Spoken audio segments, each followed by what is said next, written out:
ইতিহাসের এক অভিশপ্ত ধনকুবের কারুন, যার ধনভাণ্ডারের চাবিগুলো বহন করতেই ৩০০টি শক্তিশালী উটের প্রয়োজন হতো।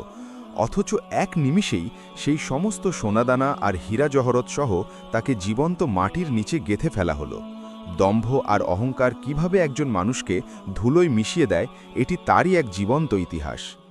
হজরত মুসা আলাইহিসসালামের আমলের এই চরম সম্পদশালী ব্যক্তি ছিল কারুন।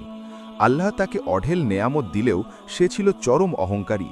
যখন তাকে জাকাত দিতে বলা হলো, সে উদ্ধতভাবে বলল, এই সম্পদ আমার নিজের যোগ্যতায় অর্জন করা, আল্লাহর দয়া এখানে নেই।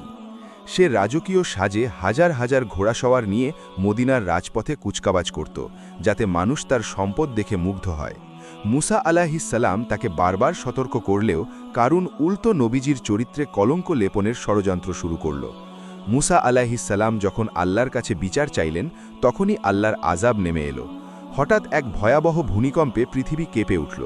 কারুন দেখল তার বিশাল প্রাসাদ আর স্বর্ণের ভাণ্ডারগুলো ধীরে ধীরে মাটির নিচে তলিয়ে যাচ্ছে।